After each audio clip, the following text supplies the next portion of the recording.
اهلا اهلا، عاملين ايه؟ يا رب تكونوا بخير. النهارده هنعمل الممبار او العزبان بطريقه سهله جدا وبسيطه، على طريقتي الخاصه. اتمنى تعجبكم.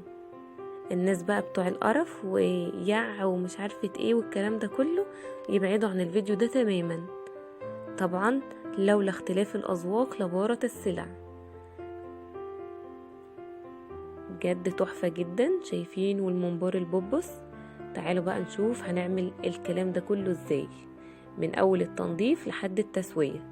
قبل ما نبدأ ما تنسوش بقى تحطوا لايك للفيديو، سبسكرايب لو انتوا جداد، وتفعلوا الجرس على الكل عشان يوصل لكم اشعار بكل فيديو جديد انزله. انا عندي هنا، نقول بسم الله، عندي هنا كمية الممبار بتاعتي اللي انا هنضفها معاكم وهنسويها. شايفين الممبار بتاعي فيه دهون كتير جدا كده من على الحرف. هبدأ كده اشيل جزء منها علشان ما تبقاش دسمة جدا معايا بالشكل ده، ونخلي بالنا خالص علشان ما نفتحش كده الممبارة. واللي مش عارف بقى الممبار ده ايه، دي امعاء الذبيحة اللي بتكون عند الجزار. شايفين انا شلت قد ايه من الدهون؟ كمية كبيرة جدا، دمار بجد. هنبدأ بقى نقطع الممبار بتاعي بحجم يكون مناسب ان انا اقدر ان انا انضفه بالشكل ده كده.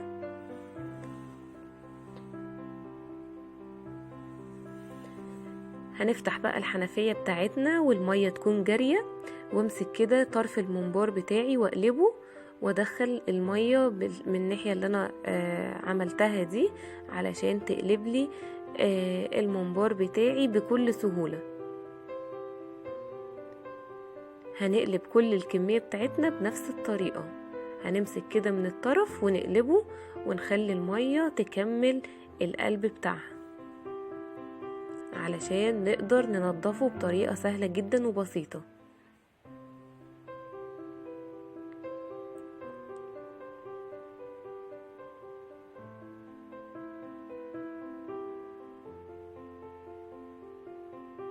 بالشكل ده كده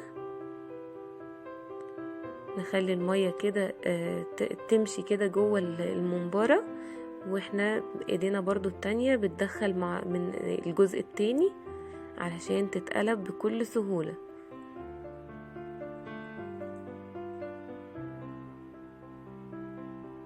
بجد جربت طرق كتير جدا لقلب الممبار، بس ملقتش اسهل طريقة من المية.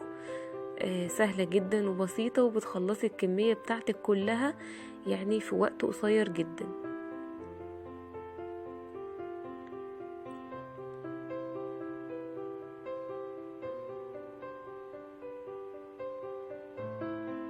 بالشكل ده كده تمام. انا قلبت الكمية بتاعتي اهي بالشكل ده. نبدأ بقى ننضفه مع بعض.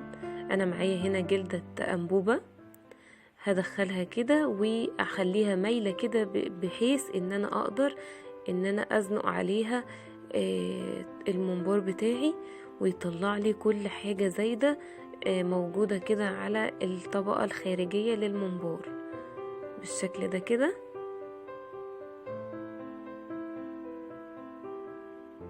احنا دلوقتي في حرب كده مع الممبار، يا يتنضف يا يتنضف، مفيش حاجة يعني ايه، مفيش خيار تاني. في بقى طريقة تانية ان انا بحطه كده على بلانشة او اي حاجة، وابدأ ان انا اكحته كده بالسكينة علشان اشيل منه الطبقة كده اللي هي المخاطية دي. طبعا انا بعد ما بعمل بجلدة الانبوبة بعمل كده برضو كمان علشان زيادة تأكيد يعني ان هي نضفت معايا، وبفضل اعمله بجلدة الانبوبة دي كذا مرة علشان اتأكد ان هي خلاص بقت طبقة كده شفافة ما فيهاش اي مخاط ولا اي حاجة من اللي موجودة.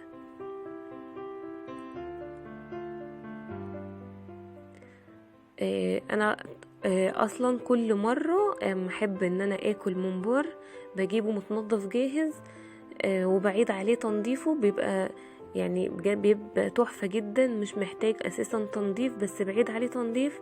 بس انا حبيت ان انا اوريكم المرة دي طرق تنظيفه وازاي بنخليه فلة، وطريقة برضو التسوية ايه من البداية من الألف للياء.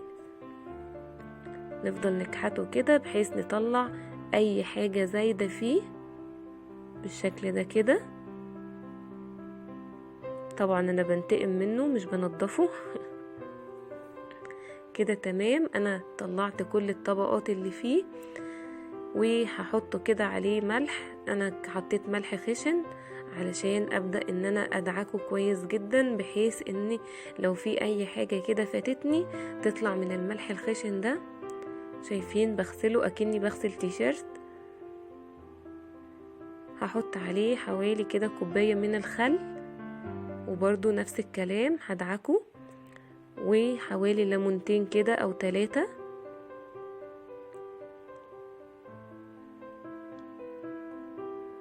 بجد جربوا طريقتي، مش هتحسي باي ريحة فيه خالص ولا اي حاجة، وتحسي بنظافته. بجد طريقة تحفة جدا. هدعكه كويس جدا واسيبه في الخلطة ديت شوية، طبعا الملح والخل والليمون، وهدعكه كده وافركه مع بعضه، بحيث ان هو ايه لو في اي زوايد او اي حاجة كده انا نسيها تطلع كده مع الدعك ده بالشكل ده كده. وتركتي بقى المعلقة ديت بتفور لي كل حاجة فيه. دي عبارة عن هحط كده معلقة كبيرة او معلقتين صغيرين من الكربوناتو. شايفين اول ما حطيت الكربوناتو عمل ايه؟ عمل لي فوران كده. انا صفيت الممبار بتاعي وحطيته في بولة تانية، حطيت عليه خل تاني وملح ناعم، وهفضل برضو ادعك فيه بنفس الطريقة لحد ما اتأكد تماما ان هو تمام وبقى نضيف معايا وخلاص مضمون. بالشكل ده كده. يعني انا ناقص لي ان انا احطه في الغسالة واديله ايه دورتين كده كمان. بجد يعني انا افتريت معاه. يعني انا برضو من النوع الموسوس جدا، يعني بحب الاكل بس بنتقم منها في النظافة. هنرجع بقى نقلبه تاني بنفس الطريقة اللي احنا عملناها. شايفين نحط كده ايه نقلبها كده ايه بصبعين 2 ونحطها تحت الحنفية بحيث اني تتقلب معايا تاني بكل سهولة. وشايفين وهي كده في المية تحت الحنفية قد ايه هي شفافة وبقى نضيف ازاي. وطبعا الريحة، طبعا ريحة خل وليمون ما اقولكوش، بجد ريحة تحفة جدا. شايفين صوابعي محطوطة جواه هو الاتنين، وانا ايديا التانية بتدخل الطرف التاني بالشكل ده كده. طبعا في ناس بتحب ان هي تحشيه والدهون دي من جوه. انا ما بفضلش خالص علشان بيكون دسم جدا، فانا بخلي الجزء دوت من بره بحيث ان هو ينزل من في الشوربة بتاعته. حطيت عليه خل تاني وملح وليمون عشان ادعكه كده من بره كمان دعكة ايه اخيرة كده.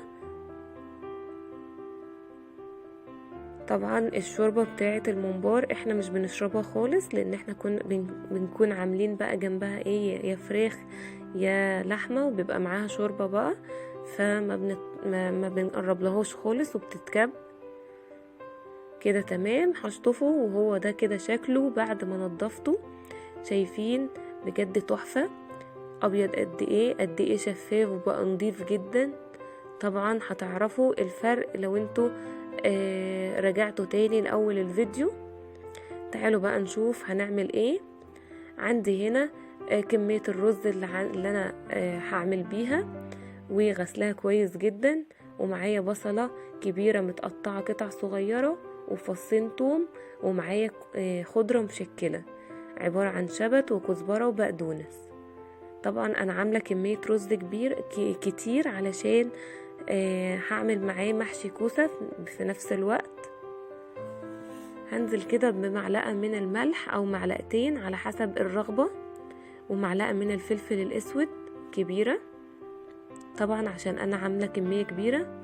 هنزل بمعلقة من الكركم بتديني لون تحفة جدا. ومعلقة من البابريكا. عندي هنا كده بهارات هندي سبايسي شوية، ريحتها تحفة جدا، بحب احط منها على المحشي بالذات، خصوصا يعني المحشي بحب احط منها.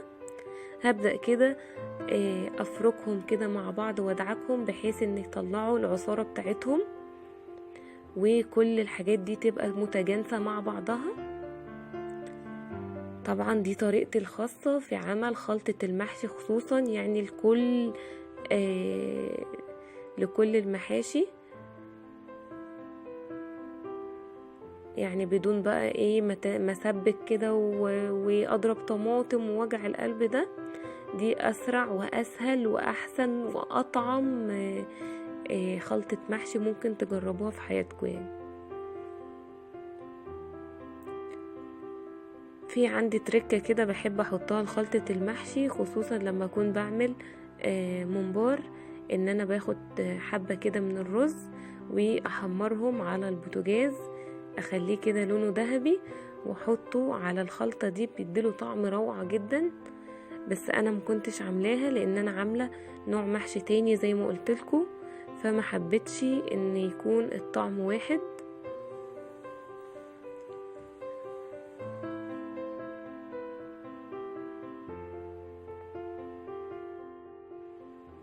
هبدأ كده ادعكهم مع بعض جامد زي ما انتوا شايفين لحد ما كله تجانس معايا.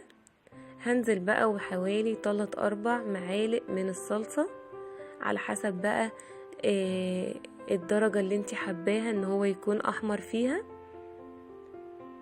طبعا انا نزلت ببرطمان من الصلصة علشان انا عاملة كمية كبيرة جدا، حوالي كده 2 كيلو من الرز او 2 كيلو ونص.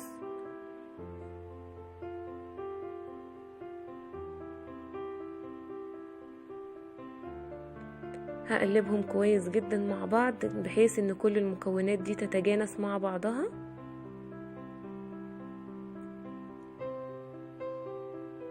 بالشكل ده كده،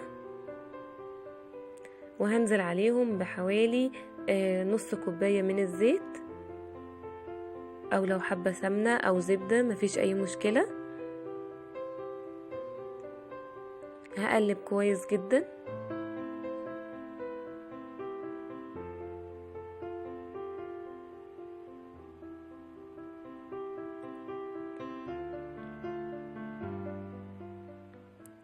كده تمام، الخلطة جاهزة معايا والممبار بتاعي جاهز. يلا نبدأ بقى نشوف هنعمل ايه في الممبار.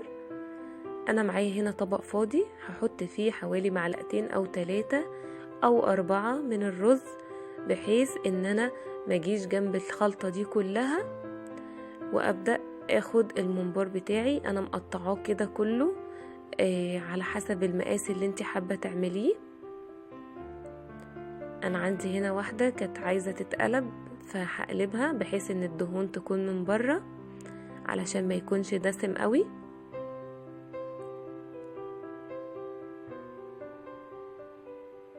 بالشكل ده كده، وهبدأ كده امسكه بالصباعين دول، والصباعين التانيين بدخل بيهم بالطريقة دي.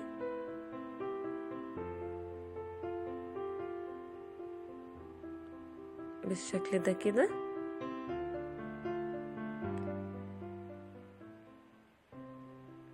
طبعا علشان لو اتبقى مننا خلطة من الرز دي ما تتبهدلش معانا، فاحنا بنعمل في طبق خارجي، لو احتاجنا تاني بنحط. هبدأ كده اوزع الرز بتاعي بالشكل ده في الممبار بتاعي، بحيث ان هي تكون مبططة كده، ولو مسكتها من الجناب يبقى صوابعي لمسة الطرفين، وهسيب مسافة فاضية كده من الجنب ده والجنب ده. شايفين انا مش مالياه خالص علشان بقى ما يفرقعش مني ويطلع الرز بتاعه. كده تمام. هنعمل واحدة تانية مع بعض. همسكه بالصباعين دولت اللي هو الصوابع الطويلة، وصوابع التانية بتدخل الخلطة بالشكل ده،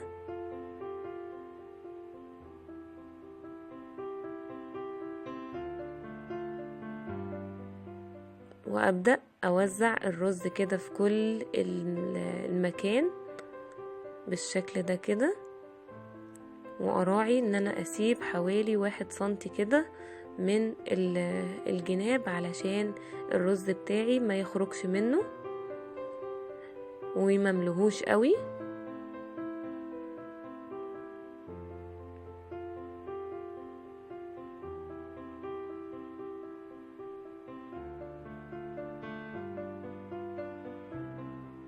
بالشكل ده كده، واحاول كده ان انا انضفه كده من الحروف بحيث ان الرز ما يكونش من بره.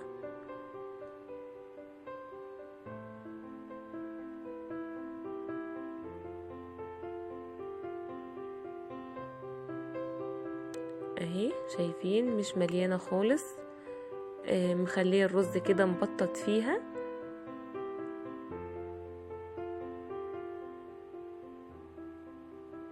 نفس الكلام.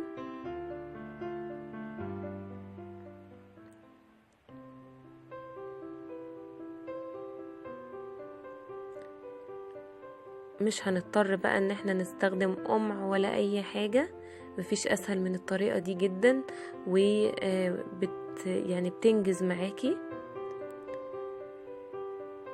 هنعمل الباقي كله بنفس الطريقة. هنجري الفيديو علشان وقتنا، بس مش هفصله خالص لحد عشان نشوف مع بعض كله خطوة بخطوة بالشكل ده كده.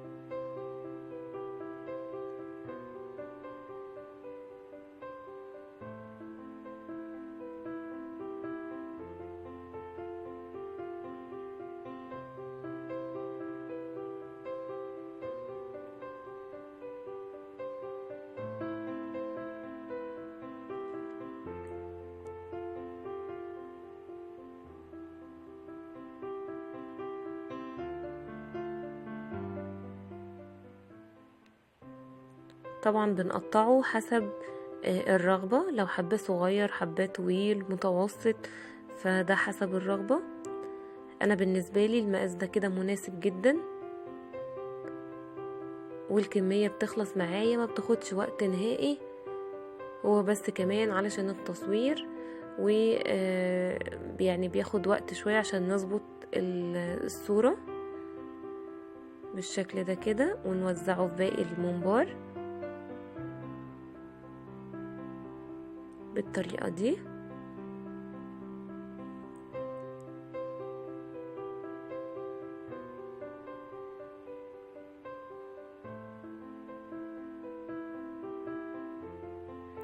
عندي بقى الكبير ده خالص، هحط فيه حوالي معلقة من الزيت علشان الرز بتاعي يقدر ان هو يمشي فيه مسافة طويلة ويبقى سهل جدا وبسيط معايا. همليه من الجزء ده، ولو الجزء التاني الرز وقف عند مكان معين هنضطر ان احنا نقلبه الجنب التاني ونمليه من جنب نفس الجنب بالشكل ده، ونوزع كده الرز فيه بحيث انه يكون مبطط كده ومش مليان قوي علشان ما يفرقعش مني والرز يخرج في المية بعد كده. اهي تمام قوي. هبدأ كده انضف الرز اللي حواليه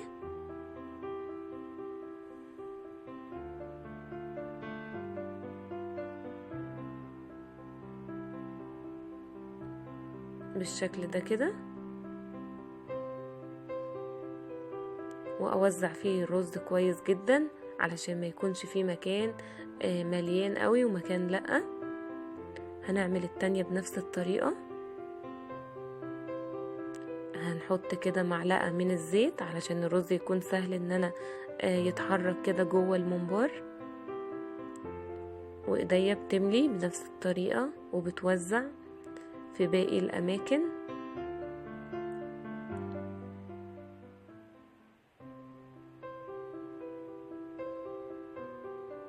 بالشكل ده كده.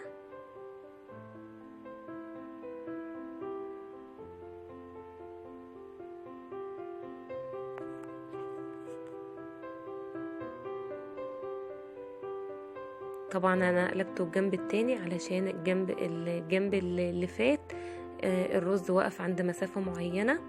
وكده تمام، انا خلصت الكمية بتاعتي. نيجي بقى نشوف هنعمل ممبار البوبوس ازاي.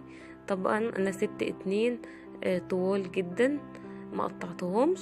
هبدأ كده اجيب خيط، طبعا اي نوع خيط، هو مش هيقول لأ.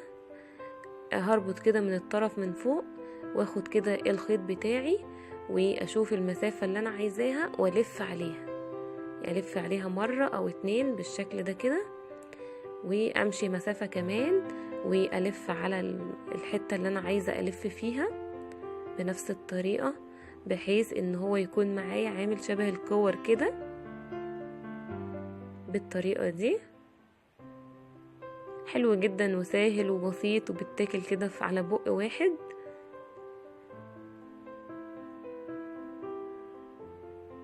بالشكل ده كده.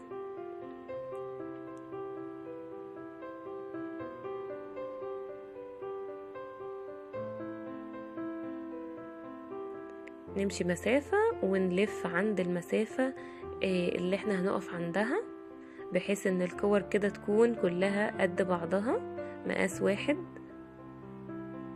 ونبدأ نربط كده من على الحرف علشان ما يخرجش منه الرز.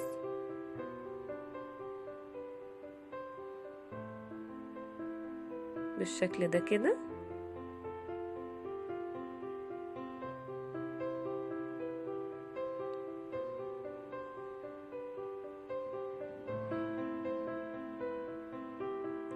هنعمل التاني بنفس الطريقة.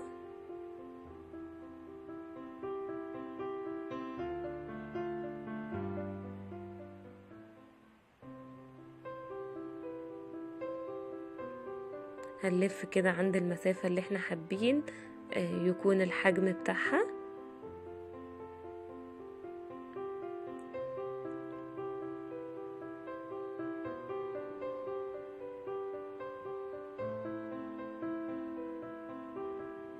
وهنربط كده من الحروف بالشكل ده كده.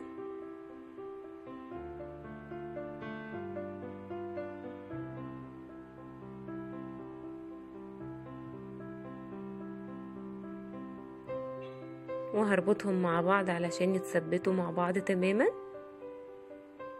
وده كده شكله. اول ما يدخل بقى النار هتحس ان هو بقى تمام كده وعطى شكله.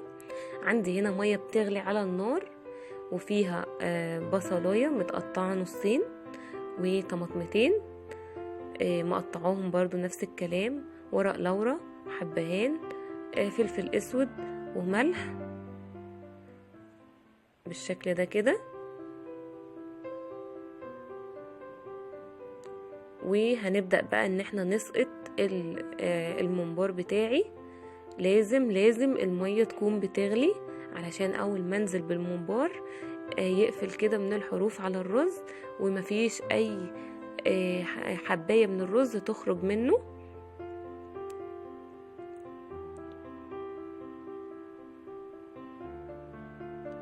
نبدأ بقى ننزل بسم الله.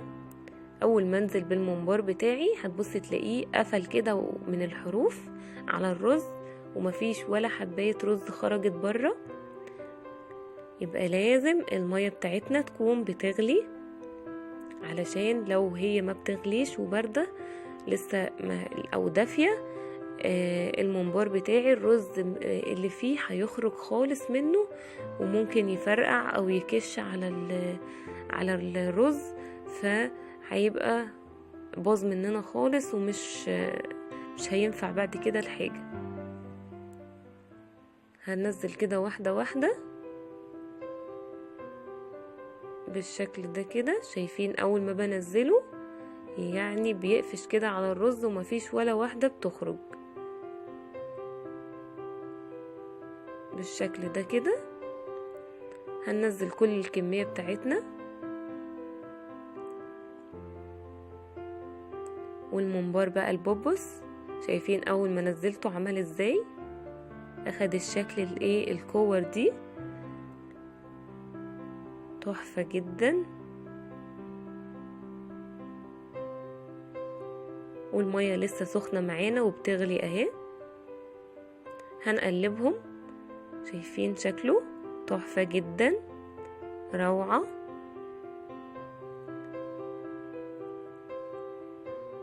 هنغطي عليه بقى لحد ما يستوي تماما، وبعد ما يستوي هطلعه في مصفى وهحمره في زيت يعني يكون غزير شوية بالشكل ده كده. انا معرفتش بقى اصور لكم وقت التحمير كله لان كنت مستعجلة، فحبيت ان انا اوريكم برضو انا سويته ازاي. ما بياخدش وقت نهائي على النار. هنبدأ نقلبه للجنب التاني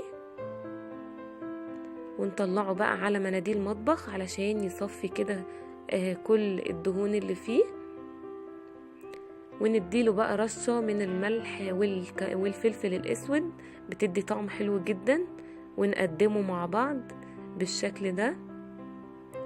طبعا بعد ما خرج من المية بتاعته او الشوربة بتاعته قطعت الممبار البوبوس من بعضه، يا دوبك كده شديت الحبل فبدأ ان هو يتقطع كده كل واحد كورة لوحده. لو عجبكم الفيديو ما تنسوش بقى تحطوا لايك للفيديو، سبسكرايب لو انتوا جداد، وتفعلوا الجرس على الكل عشان يوصلكوا اشعار بكل فيديو جديد انزله.